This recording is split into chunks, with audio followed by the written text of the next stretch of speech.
മുത്തലാഖ് ബില്ലിന്റെ വോട്ടെടുപ്പിൽ നിന്ന് പി.കെ. കുഞ്ഞാലിക്കുട്ടി വിട്ടുനിന്നതിനെതിരെ ലീഗിൽ വിവാദം. ഉപരാഷ്ട്രപതി തെരഞ്ഞെടുപ്പിന്റെ വോട്ടെടുപ്പിൽ നിന്ന് കുഞ്ഞാലിക്കുട്ടി വിട്ടുനിന്നതും ചർച്ചയാകുന്നു. കുഞ്ഞാലിക്കുട്ടിയുടേത് സമുദായ വഞ്ചനയെന്ന് INL-ഉം അറിയിച്ചു. വിവരങ്ങളുമായി ഇപ്പോൾ ഞങ്ങളുടെ പ്രതിനിധി KT സ്വാലിഹ് ചേരുന്നു. സ്വാലിഹ്, ഉപരാഷ്ട്രപതിയുടെ തെരഞ്ഞെടുപ്പുമായി ബന്ധപ്പെട്ട് അദ്ദേഹം പറഞ്ഞിരുന്നത് ഫ്ലൈറ്റ് വൈകിയെന്നാണ്. ഇപ്പോൾ ഈ മുത്തലാഖിന്റെ നിർണായക വിഷയത്തിൽ എന്താണ് ഹാജരാകാത്തതിന് കാരണമായി കുഞ്ഞാലിക്കുട്ടി പറയുന്നത്? എന്തൊക്കെയാണ് ഉയരുന്ന വിമർശനങ്ങൾ? അജ്മിഷാദ്, മതന്യൂനപക്ഷങ്ങളുമായി ബന്ധപ്പെട്ട വലിയ പ്രാധാന്യമർഹിച്ചിരുന്ന വിഷയമാണ് ഇന്നലെ പാർലമെന്റ് ചർച്ച ചെയ്ത മുത്തലാഖ് ബിൽ. എന്നാൽ മുസ്ലിം ലീഗ് മതന്യൂനപക്ഷങ്ങളെ പ്രതിനിധീകരിക്കുന്നു എന്ന് പറയുന്ന മുസ്ലിം ലീഗ് ഇന്നലെ പി.കെ. കുഞ്ഞാലിക്കുട്ടി തന്നെ ആ ചർച്ചയിൽ നിന്ന് വിട്ടുനിൽക്കുന്ന കാഴ്ചയാണ് നമുക്ക് കാണാൻ കഴിഞ്ഞത്. അദ്ദേഹം ഇന്നലെ നടന്ന ചടങ്ങിൽ നിന്ന് ഒരു സ്വകാര്യ ആവശ്യത്തിനായി മലപ്പുറത്തെ ഒരു ചടങ്ങിൽ പങ്കെടുക്കുന്നതിന് മാത്രമായി അദ്ദേഹം ഇന്നലെ ആ ചർച്ചയിൽ പങ്കെടുത്തിരുന്നില്ല. ഇത് വലിയ വിവാദമാണ് മുസ്ലിം ലീഗിൽ ഉയർത്തിയിരിക്കുന്നത്. സമസ്ത കേന്ദ്ര മുഷാവറ അംഗങ്ങൾ വരെ ഇതിനെതിരെ രംഗത്തെത്തിയിട്ടുണ്ട്. സമുദായവുമായി ബന്ധപ്പെട്ട അതല്ലെങ്കിൽ മുസ്ലിം ലീഗ് സമുദായത്തെ പ്രതിനിധീകരിക്കുന്ന പാർട്ടിയല്ല എന്ന് വരെ ഇന്നലെ സമസ്ത കേന്ദ്ര മുഷാവറ അംഗങ്ങൾ വരെ പ്രസ്താവന ഇറക്കുന്ന സാഹചര്യമുണ്ടായി. KPA മജീദ്, സംസ്ഥാന ജനറൽ സെക്രട്ടറി KPA മജീദ് ഇക്കാര്യത്തിൽ നിന്ന് ഒഴിമാറുകയാണ് ചെയ്തത്. വലിയ വിവാദമാണ് ഇത് മുസ്ലിം ലീഗിൽ ഉണ്ടാക്കിയിരിക്കുന്നത്. ഈ ഒരു ചർച്ചയിൽ നിന്ന് പി.കെ. കുഞ്ഞാലിക്കുട്ടി വിട്ടുനിന്നതിനെതിരെ INL വരെ രംഗത്തെത്തുന്ന സാഹചര്യം ഉണ്ടായിരിക്കുന്നു. അതുപോലെ കോൺഗ്രസിൽ ഒരു വിഭാഗം ഇക്കാര്യത്തിൽ മലപ്പുറം ജില്ലയിലെങ്കിലും പ്രസ്താവന ഇറക്കുന്ന സാഹചര്യം ഉണ്ടായിരിക്കുന്നു. ഇത് ലീഗിന് വലിയ നാണക്കേടുണ്ടാക്കുന്ന പ്രശ്നമാണ്. പ്രത്യേകിച്ച് സമസ്തയും മുസ്ലിം ലീഗും തമ്മിലുള്ള ബന്ധത്തിൽ വരെ വലിയ വിള്ളലുണ്ടാക്കുന്ന തരത്തിലുള്ള സാഹചര്യം മുത്തലാഖ് വിഷയവുമായി ബന്ധപ്പെട്ട് ഉണ്ടായിരിക്കുന്നു. ഈ ഘട്ടത്തിൽ പ്രത്യേകിച്ച് പി.കെ. കുഞ്ഞാലിക്കുട്ടി ഇതുമായി ബന്ധപ്പെട്ട ഇതുവരെ ഒരു പ്രതികരണത്തിന് തയ്യാറായിട്ടില്ല. അദ്ദേഹം 2 മണിക്ക് മാധ്യമങ്ങളെ കാണാമെന്ന് അറിയിച്ചിട്ടുണ്ട്. അതേസമയം KPA മജീദുമായി മാധ്യമങ്ങൾ ബന്ധപ്പെട്ടിരുന്നു. എന്നാൽ അദ്ദേഹവും ഇക്കാര്യത്തിൽ പ്രതികരിക്കുന്നില്ല എന്നാണ് അറിയിച്ചത്. ഏതായാലും ഇന്നലെ നടന്ന മുത്തലാഖ് ബിൽ പി.കെ. കുഞ്ഞാലിക്കുട്ടി വിട്ടുനിന്നത് ഒരു കല്യാണ ചടങ്ങിൽ പങ്കെടുക്കാനാണ് എന്നാണ് നമുക്ക് മനസ്സിലാക്കാൻ കഴിഞ്ഞത്. വലിയ ഒരു ചർച്ചകൾ മുസ്ലിം ലീഗിൽ തുറന്നു വയ്ക്കുകയാണ്. പ്രത്യേകിച്ച് പാണക്കാട് കുടുംബം ഇക്കാര്യത്തിൽ പി.കെ. കുഞ്ഞാലിക്കുട്ടിയിൽ നിന്ന് വിശദീകരണം ആവശ്യപ്പെടുന്നുണ്ട് എന്നാണ് നമുക്ക് മനസ്സിലാക്കാൻ കഴിയുന്നത്. അജിംഷാദ്, ശരി, സ്വാലിഹാണ് വിവരങ്ങൾ നൽകിയത്. മുത്തലാഖ് ബില്ലിന്റെ ചർച്ചാവേളയിൽ പങ്കെടുക്കാതിരുന്ന കുഞ്ഞാലിക്കുട്ടിക്കെതിരെ രൂക്ഷമായ വിമർശനമാണ് ഇപ്പോൾ ലീഗിനുള്ളിലും പുറത്തുമൊക്കെ ഉണ്ടായിരിക്കുന്നത് എന്നതാണ് KT സ്വാലിഹ് റിപ്പോർട്ട് ചെയ്യുന്നത്. മറ്റു വാർത്തകളിലേക്ക്. പ്രതിപക്ഷ പ്രതിഷേധത്തിൽ പാർലമെന്റ് ഇന്നും പ്രക്ഷുബ്ധം. രാജ്യസഭ ഇന്നത്തേക്ക് പിരിഞ്ഞു. റഫേൽ ഇടപാടിൽ JPC അന്വേഷണം വേണമെന്നാവശ്യപ്പെട്ട് കോൺഗ്രസും കാവേരി നദിയിൽ ഡാം നിർമ്മിക്കുന്നതിനെതിരെ അണ്ണാ DMK അംഗങ്ങളും ലോക്സഭയിൽ പ്രതിഷേധിച്ചു. വനിതാ സംവരണ ബിൽ ഉടൻ ലോക്സഭയിൽ പാസാക്കണമെന്നാവശ്യപ്പെട്ട് CPIM അംഗങ്ങൾ പാർലമെന്റിന് പുറത്ത് പ്രതിഷേധിച്ചു. ബിൽ പാസാക്കണമെന്ന് ലോക്സഭയിൽ PK ശ്രീമതി ടീച്ചർ MP-യാണ് ആവശ്യപ്പെട്ടത്. ലോക്സഭയിൽ പ്രതിഷേധം തുടരുകയാണെങ്കിൽ വിവിധ സംസ്ഥാനങ്ങളിലെ പ്രകൃതി ദുരന്തങ്ങളെക്കുറിച്ച് ചർച്ച ഉണ്ടായേക്കില്ല. ശബരിമല വിഷയത്തിൽ ഓർഡിനൻസ് ഇറക്കണം എന്ന് NK പ്രേമചന്ദ്രൻ MP കേന്ദ്ര സർക്കാരിനോട് ആവശ്യപ്പെട്ടു. ബുലന്ദ്ഷഹറിൽ ഇൻസ്പെക്ടർ സുബോധ് കുമാർ സിംഗിനെ കൊലപ്പെടുത്തിയ കേസിൽ ഒരാൾ കൂടി പിടിയിൽ. സുബോധ് കുമാറിന് നേരെ വെടിയുതിർത്തു എന്ന് പറയുന്ന പ്രശാന്ത് നഡ്ഡാണ് പിടിയിലായത്. ഇയാളെ ചോദ്യം ചെയ്യൽ തുടരുകയാണ്. കൂടുതൽ വിവരങ്ങൾ ലഭിക്കുമെന്നാണ് കരുതുന്നതായി പോലീസ് അറിയിച്ചു. ഇതോടൊപ്പം സുബോധ് കുമാറിന്റെ സർവീസ് റിവോൾവർ തട്ടിയെടുത്ത ജോണി എന്നയാളെ തിരിച്ചറിഞ്ഞതായും പോലീസ് പറഞ്ഞു. ഫ്ലക്സ് അടിച്ചു നൽകാത്തതിന് കോൺഗ്രസ് നേതാവ് ശരത് ചന്ദ്ര പ്രസാദ് കടയുടമയെ മർദ്ദിക്കുന്ന ദൃശ്യങ്ങൾ പുറത്ത്. കവടിയാർ ആസ്ഥാനമായ ഒരു സ്വകാര്യ സ്ഥാപനത്തിലാണ് കോൺഗ്രസ് നേതാവിന്റെ അക്രമം. 1 ലക്ഷം രൂപയുടെ കുടിശ്ശിക ഉള്ളതിനാലാണ് ഫ്ലക്സ് അടിച്ചു നൽകാനാകില്ല എന്ന് പറഞ്ഞതെന്ന് കടയുടമ പറയുന്നു. എന്നാൽ കരാർ ഏറ്റെടുത്ത ശേഷം ജോലി ചെയ്യാതിരുന്നതിലുള്ള മാനസിക വിഷമം മൂലമാണ് ഇത്തരത്തിൽ പെരുമാറിയതെന്ന് ശരത് ചന്ദ്ര പ്രസാദും വാദിച്ചു. കുടിശ്ശിക തീർത്തു തരാതെ നോട്ടീസ് അടിച്ചു നൽകില്ലെന്ന് പറഞ്ഞതിനാണ് കവടിയാർ പ്രിന്റ് വേൾഡ് എന്ന സ്ഥാപന ഉടമയായ സുരേഷിനെ KPCC general secretary Sarathchandra Prasad മർദ്ദിച്ചത്. രാത്രി 8 മണിയോടെയായിരുന്നു സംഭവം. കട ഉടമയായ സുരേഷിനെ കയ്യേറ്റം ചെയ്യുകയും മർദ്ദിക്കുകയും ചെയ്യുന്നതിന്റെ ദൃശ്യങ്ങൾ പീപ്പിൾ TVക്ക് ലഭിച്ചു.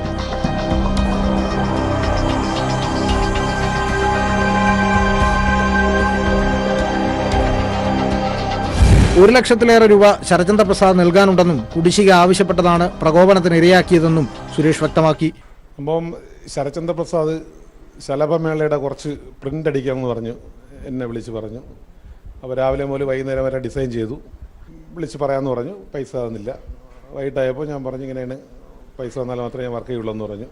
അങ്ങനെ കുറച്ച് അഡ്വാൻസ് തരാം. ഞാൻ പറഞ്ഞു മുഴുവൻ തന്നാലേ വർക്ക് ചെയ്യുള്ളൂ. കാരണം എന്ന് പറഞ്ഞാൽ ഇലക്ഷന് പോലും അദ്ദേഹം എനിക്ക് പൈസ ലക്ഷങ്ങൾ ബാക്കി തരാറുണ്ട്. പിന്നെ അത് കാരണം എനിക്ക് പല അനുഭവങ്ങളുണ്ടായിട്ട് ഞാൻ പറഞ്ഞു എനിക്ക് പൈസ തന്നാൽ മാത്രമേ ഞാൻ വർക്ക് ചെയ്യുള്ളൂ എന്ന് പറഞ്ഞു. അദ്ദേഹം നേരിട്ടെത്തി എന്നെ ആക്രോശിച്ച് വന്ന് നീ എൻ്റെ ശലഭമേള നശിപ്പിക്കുമല്ലടാ, നിന്നെ ഞാൻ കാണിച്ചു തരാടാ എന്ന് പറഞ്ഞ് എൻ്റെ വൈഫിൻ്റെയും എൻ്റെ മക്കളെയും മുമ്പ് വെച്ച് എന്നെ മർദ്ദിക്കുകയും എൻ്റെ ഈ കമ്പ്യൂട്ടറും ബാക്കി ഫർണിച്ചറൊക്കെ എടുത്ത് തറയിലടിക്കുകയും ഞാൻ ഇത്തരം വർക്കുകളൊക്കെ പലരും പൈസ തരാറുണ്ട്, അതൊന്നും ഞാൻ പുറത്ത് പറയാതിരിക്കുന്നത് നമ്മുടെ ഒരു മാന്യത കൊണ്ടാണ്. ശരത്ചന്ദ്ര പ്രസാദിന്റെ മർദ്ദനത്തിനെതിരെ കോൺഗ്രസ് പ്രവർത്തകനായ താൻ പാർട്ടിക്ക് പരാതി നൽകുമെന്ന് മാധ്യമങ്ങളോട് പറഞ്ഞു. S. ജീവൻകുമാർ, തിരുവനന്തപുരം.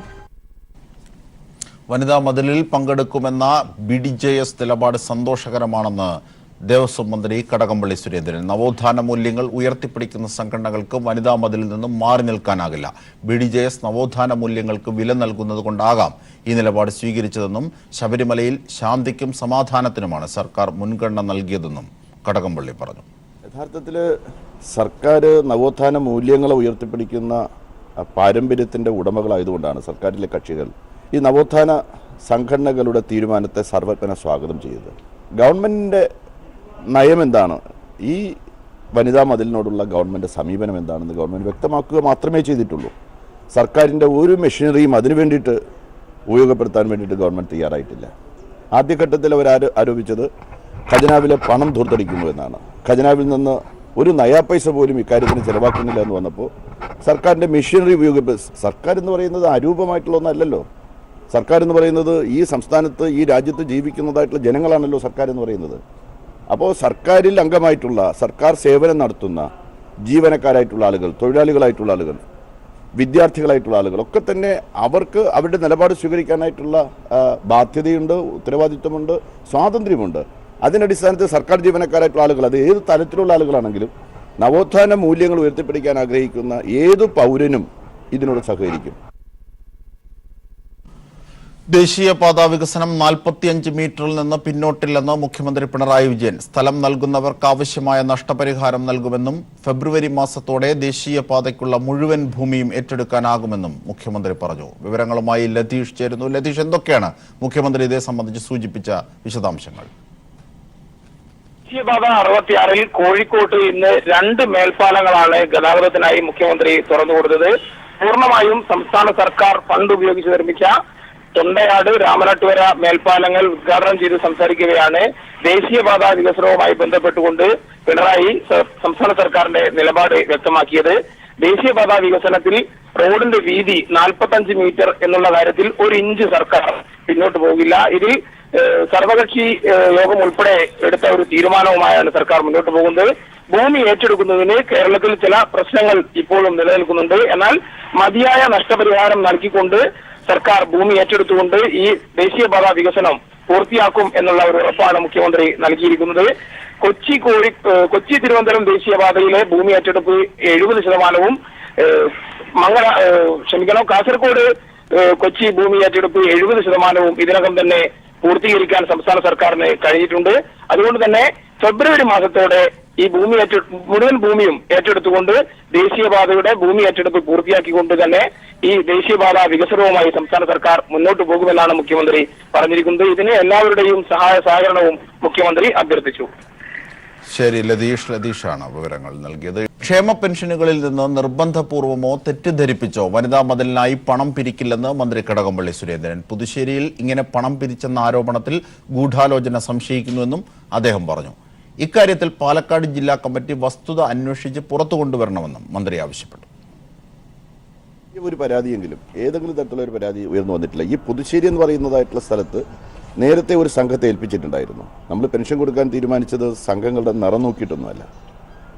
നേരത്തെ ഏൽപ്പിച്ച സംഘം ആ പെൻഷൻ കൊടുക്കാനായിട്ട് കാലതാമസം വരുത്തി, അല്ലെങ്കിൽ ഗവൺമെൻറ് ആഗ്രഹിക്കുന്നത് പോലെ വളരെ വേഗതയിൽ കൊടുക്കാൻ തയ്യാറായില്ല എന്ന് കണ്ടപ്പോൾ ആ സംഘത്തെ മറ്റു സംഘത്തെ ഏൽപ്പിക്കാനുണ്ടായത്. ആ സംഘർഷമോ രാഷ്ട്രീയമായിട്ടുള്ള സംഗതികളോ ഈ വാർത്തയ്ക്ക് പിന്നിലുണ്ടെന്ന് കാണണം. ഇപ്പം ഞാൻ മനസ്സിലാക്കുന്നതാണ്. ഞാൻ ഇന്നലെ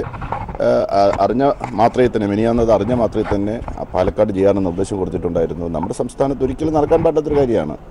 ഏതിൻ്റെ പേരിലാണെന്നുണ്ടെങ്കിലും പെൻഷൻകാരിൽ നിന്ന് നിർബന്ധിച്ചോ അല്ലാതെയോ തെറ്റിദ്ധരിപ്പിച്ചോ ഒന്നും ഒരു പിരിവ് നടത്താൻ വേണ്ടിയിട്ട് പാടില്ല. അത് നമ്മുടെ പ്രഖ്യാപിതമായിട്ടുള്ള നയമാണ്. അതിന് വിരുദ്ധമായിട്ട് എന്തെങ്കിലും ഉണ്ടോ എന്നാണ് പരിശോധിച്ചത്. അത് പരിശോധിക്കുമ്പോൾ ഇപ്പം കണ്ടെത്തുന്ന കാര്യം എന്ന് പറയുന്നത് അതിനകത്ത് ഒരു ഗൂഢാലോചന നടന്നിട്ടുണ്ട്, ഇതിനെ മോശപ്പെടുത്താൻ വേണ്ടിയിട്ടുള്ള പരിശ്രമം നടന്നിട്ടുണ്ട് എന്നുള്ളതാണ്. ഏതായാലും പാലക്കാട് പാർട്ടി കമ്മിറ്റി വളരെ പാരമ്പര്യമുള്ളൊരു പാർട്ടി കമ്മിറ്റിയാണ്. ഒരു തെറ്റിനും കൂട്ടു നിൽക്കുന്നൊരു പാർട്ടി കമ്മിറ്റിയല്ല. നിശ്ചയമായിട്ടും ആ പാർട്ടി കമ്മിറ്റി അതിൻ്റെ വസ്തുതകൾ അന്വേഷിച്ച് ശരിയായിട്ടുള്ള കാര്യം പുറത്തു കൊണ്ടുവന്നു എന്നുള്ളത് മാത്രമേ ഈ പുതിയ സംഗതിയിൽ ഞാൻ കാണുന്നുള്ളൂ.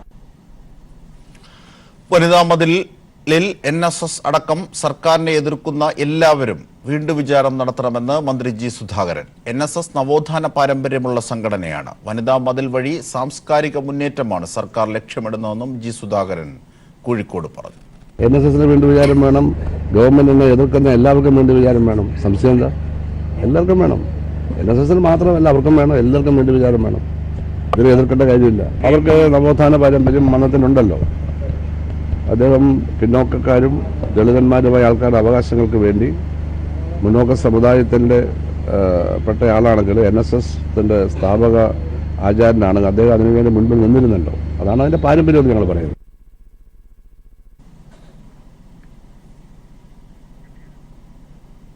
ഇനി ശബരിമല വാർത്തകളിലേക്ക്. ശബരിമല വിശേഷങ്ങൾ co powered by Kannur international airport. Kannur അന്താരാഷ്ട്ര വിമാനത്താവളം. കണ്ണൂരിന്റെ ചിറകിൽ നവകേരളം പറക്കും.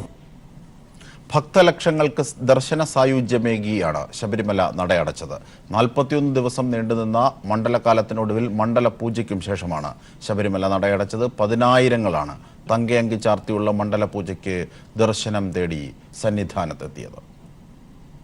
ശരണമന്ത്രങ്ങൾ മുഴങ്ങുന്ന സന്നിധാനത്ത് മണ്ഡലകാലത്തിന്റെ അവസാന നാളിലും വൻ തിരക്കാണ് അനുഭവപ്പെട്ടത്. രാവിലെ നട തുറന്നതു മുതൽ ആയിരങ്ങൾ പൊന്നമ്പലവാസനെ ഒരു നോക്ക് കാണാനെത്തി.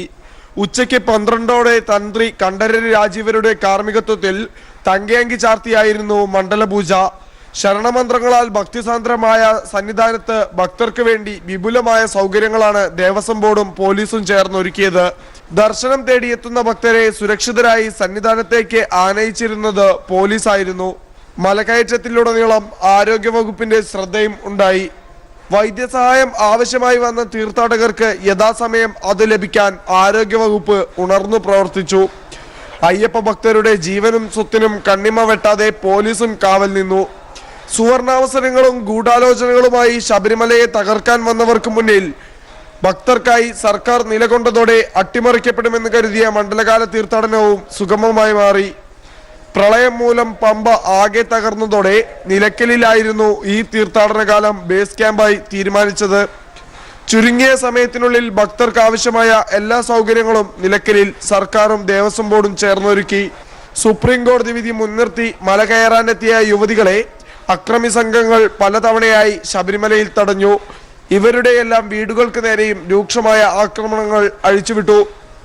ഭക്തരുടെ വേഷം കെട്ടി തീർത്ഥാടനത്തെ അലങ്കോലപ്പെടുത്താനുള്ള അക്രമികളുടെ നീക്കം സർക്കാർ യുക്തിസഹമായി നേരിട്ടതോടെ ശബരിമലയിലെ മുതലെടുപ്പുകാർക്ക് പിന്മാറുകയല്ലാതെ നിവർത്തിയുണ്ടായില്ല. രാത്രി 10 മണിയോടെ ഹരിവരാസനം പാടി നടയടച്ചെങ്കിലും ഈ മാസം 30-ന് മകരവിളക്ക് മഹോത്സവത്തിനായി ശബരിമല നട വീണ്ടും തുറക്കും. ജനുവരി 14-നാണ് മകരവിളക്ക് മഹോത്സവം. News bureau, Sannidhanam. കോളേജ് വിദ്യാർത്ഥിനി ജസ്നയുടെ തിരോധാനത്തിൽ അന്വേഷണം ഊർജിതമാക്കി ക്രൈംബ്രാഞ്ച്. കേസ് അന്വേഷണത്തിന്റെ ഭാഗമായി മുണ്ടക്കയം പഞ്ചായത്ത് ഓഫീസിൽ എത്തി ക്രൈംബ്രാഞ്ച് ഉദ്യോഗസ്ഥർ CCTV ദൃശ്യങ്ങൾ പ്രദർശിപ്പിച്ചു. കഴിഞ്ഞ മാർച്ചിലാണ് ജസ്നയെ കാണാതായത്. 2018 മാർച്ച് 22-നാണ് എരുമേലി മുക്കൂട്ടുതറയിലെ വീട്ടിൽ നിന്നും കോളേജ് വിദ്യാർത്ഥിനിയായ ജസ്നയെ കാണാതായത്. ഇതേക്കുറിച്ചുള്ള അന്വേഷണം പുരോഗമിക്കുന്നതിനിടയിലാണ് ക്രൈംബ്രാഞ്ച് SI VR ജഗദീഷിന്റെ നേതൃത്വത്തിലുള്ള സംഘം മുണ്ടക്കയം ഗ്രാമപഞ്ചായത്ത് ഓഫീസിലെത്തി ജസ്നയെ സംബന്ധിച്ച വിവരങ്ങൾ അന്വേഷിച്ചത്. ജസ്നയെ കാണാതായതിനു ശേഷം മുണ്ടക്കയം ടൗണിലെ CCTV ക്യാമറകളിൽ പതിഞ്ഞ വീഡിയോ ദൃശ്യങ്ങൾ അന്വേഷണ സംഘം പഞ്ചായത്ത് അംഗങ്ങൾക്കായി പ്രദർശിപ്പിച്ചു. ദേശീയപാതയിൽ മുണ്ടക്കയം ബസ് സ്റ്റാൻഡ് കവാടത്തിന് സമീപത്തെ വസ്ത്രവ്യാപാര സ്ഥാപനത്തിൽ നിന്നും ശേഖരിച്ച CCTV ദൃശ്യങ്ങളാണ് പ്രദർശിപ്പിച്ചത്. ജസ്നയെ കരുതുന്ന പെൺകുട്ടി നടന്നു വരുന്ന ദൃശ്യങ്ങളിൽ സംശയാസ്പദമായി മറ്റു 2 പേർ കൂടി വരുന്ന ദൃശ്യമാണ് അന്വേഷണ ഉദ്യോഗസ്ഥർ പ്രദർശിപ്പിച്ച് വിവരങ്ങൾ തേടിയത്. കൂടാതെ സംശയാസ്പദമായ രീതിയിൽ ചുവപ്പ് നിറത്തിലുള്ള കാറും ദൃശ്യങ്ങളിലുണ്ട്. ഇത് സംബന്ധിച്ചുള്ള വിവരങ്ങൾ ശേഖരിക്കുക എന്നായിരുന്നു അന്വേഷണ സംഘത്തിന്റെ പ്രധാന ലക്ഷ്യം.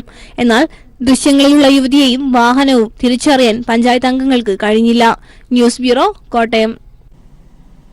സിവിൽ സർവീസ് അഭിരുചി പരീക്ഷയിലെ പാകപ്പിഴകൾ മൂലം അവസരം നഷ്ടപ്പെട്ട ഉദ്യോഗാർത്ഥികൾക്ക് വീണ്ടും അവസരം നൽകാൻ കേന്ദ്ര സർക്കാർ തയ്യാറാകണമെന്ന് CPIM general secretary Sitaram Yechury.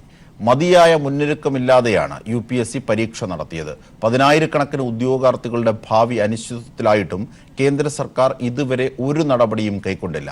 ഇക്കാര്യത്തിൽ വിവേചനപരമായ സമീപനമാണ് കേന്ദ്രത്തിൻ്റെതെന്നും സീതാറാം യെച്ചൂരി കുറ്റപ്പെടുത്തി.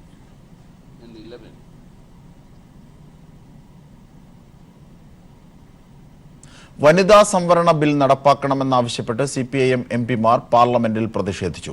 രാജ്യസഭയിൽ പാസായ ബിൽ ലോക്സഭയിൽ പാസാക്കാൻ വർഷങ്ങൾ കഴിഞ്ഞും കേന്ദ്ര സർക്കാരിന് സാധിച്ചിട്ടില്ല. ഭൂരിപക്ഷം ഉള്ള സർക്കാർ എന്തുകൊണ്ട് ബിൽ പാസാക്കാൻ തയ്യാറാകുന്നില്ല എന്ന് MPമാർ ചോദിച്ചു.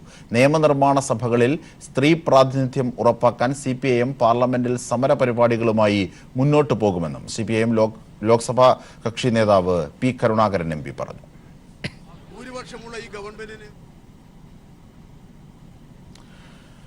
പ്രവാസ മണ്ണിൽ മരണത്തിന് കീഴടങ്ങേണ്ടി വരുന്നവർക്ക് നീതി തേടി നിരാഹാര സമരവുമായി മലബാർ ഡെവലപ്മെന്റ് ഫോറം രാജ്യതലസ്ഥാനത്ത്. മൃതദേഹങ്ങളെ ചരക്കിന് തുല്യമായി കണ്ട് തൂക്കിനോക്കുന്ന യാത്രാ നിരക്ക് നിശ്ചയിക്കുന്ന വിമാന കമ്പനികളുടെ ക്രൂരതയ്ക്കെതിരെയായിരുന്നു പ്രതിഷേധം.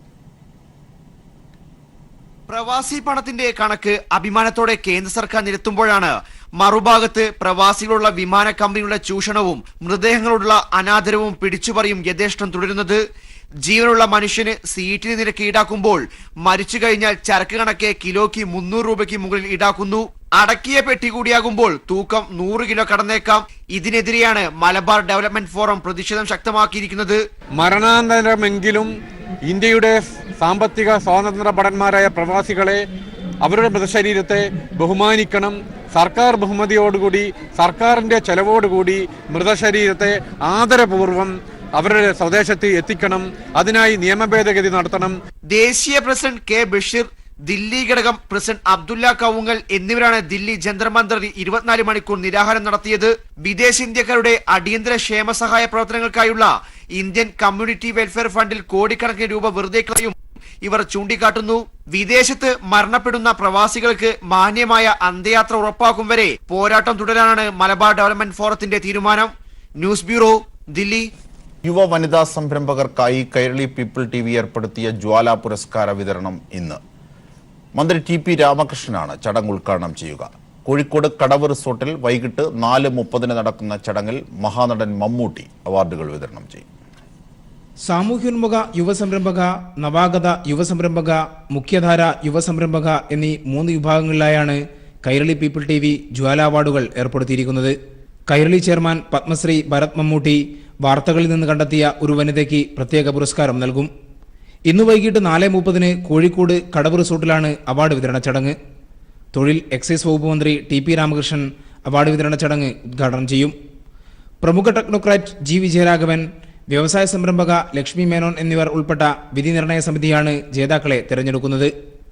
Kairali TV managing director John Brittas, LDF കൺവീനറും കൈരളി TV ഡയറക്ടറുമായ A. വിജയരാഘവൻ, ഡയറക്ടർമാരായ TR Ajayan, VK Ashraf, AK Moosa master, MM Monayi എന്നിവരും ചടങ്ങിൽ പങ്കെടുക്കും.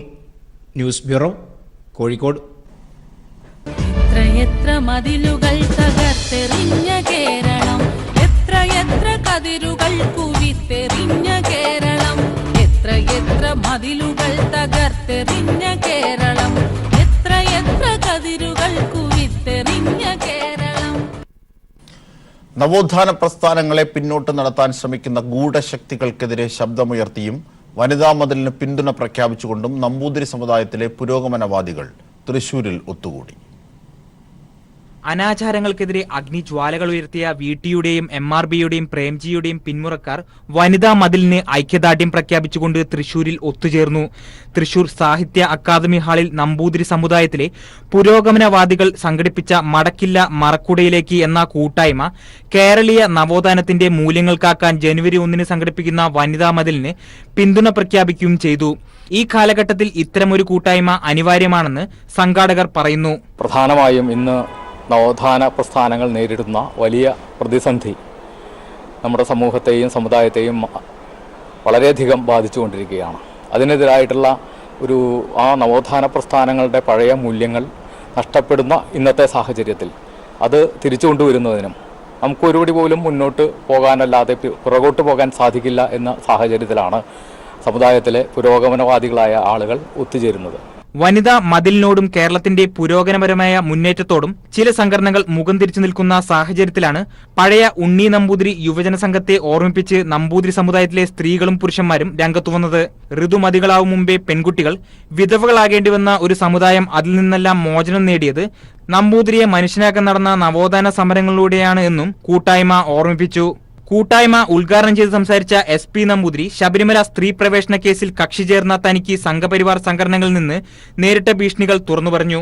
ഈ ഞങ്ങളുടെ 2 ക്ഷേത്രങ്ങളാണ്, ഒരു ദേവീക്ഷേത്രവും ഒരു ശ്രീകൃഷ്ണ ടെമ്പിളും. രണ്ടും ഞങ്ങളുടെ ഊരാഴ്മയിൽപ്പെട്ട അമ്പലങ്ങളാണ്.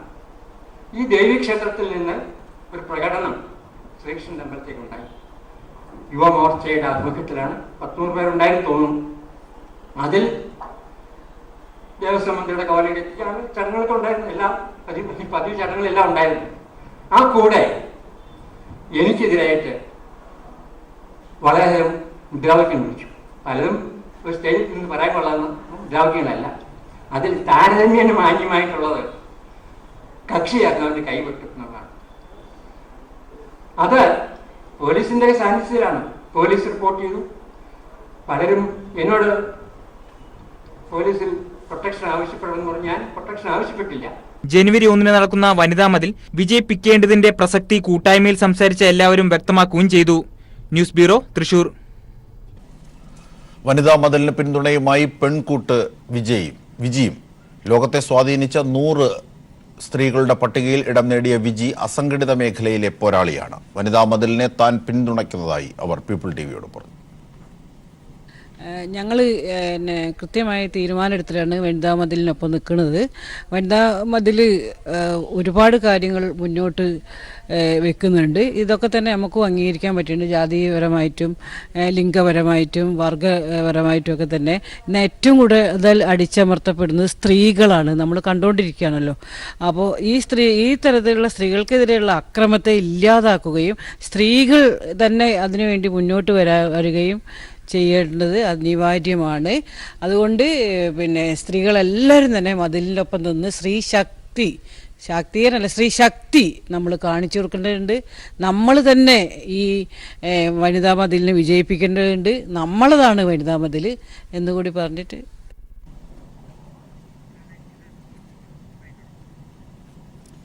വനിതാ മതിലിന് പിന്തുണയുമായി പ്രശസ്ത ഡോക്യുമെന്ററി സംവിധായിക സംഗീത അയ്യരും. പുരുഷൻ ചെയ്യുന്ന എല്ലാ ജോലികളും സ്ത്രീകൾ ചെയ്യുന്ന ഈ കാലത്ത് സ്ത്രീകളെ മാത്രം മാറ്റി നിർത്തുന്നത് ശരിയല്ലെന്ന് സംഗീത അയ്യർ പീപ്പിൾ ടിവിയോട്. കേരളത്തിലെ ബ്യൂട്ടിഫുൾ വിമൻ, ഇത്ര സുന്ദരിയായ കേരളന്റെ സ്ത്രീമാർ പ്രൊഫസേഴ്സ് ആണ്, ആസ്ട്രോനോട്ട്സ്, എഞ്ചിനീയേഴ്സ്, ടീച്ചേഴ്സ്, പിന്നെ സിവിൽ എഞ്ചിനീയേഴ്സ് ഒക്കെ ഡിഫറെൻറ്റ് പ്രൊഫഷൻസിൽ ഉണ്ട്. But in spite of that അതൊക്കെ ഉണ്ടായെങ്കിലും women are treated as third grade citizens. അങ്ങനെ ചെയ്യാൻ പാടില്ല. കാരണം ഇപ്പോൾ വിമൻ മെൻ രണ്ടുപേരും ഈക്വൽ ആണല്ലേ. മെൻ ചെയ്യേണ്ട ജോലിയൊക്കെ ഇപ്പോൾ വിമനും ചെയ്യുന്നത്. അപ്പോൾ വിമനുക്കും അത്ര ആധാരം കൊടുക്കണം, അത്ര റെസ്പെക്ട് കൊടുക്കണം. അതേ കാരണം ഞാൻ ഈ വിമൻസ് വാളിൽ പാർട്ടിസിപ്പേറ്റ് ചെയ്യാൻ എനിക്ക് വളരെ സന്തോഷമായി. അപ്പോൾ ഞാനും വനിതാ മതിൽ വിമൻസ് വാളിൽ ഞാൻ വന്ന് പാർട്ടിസിപ്പേറ്റ് ചെയ്യണം. And I invite so many women out there to come and join this wall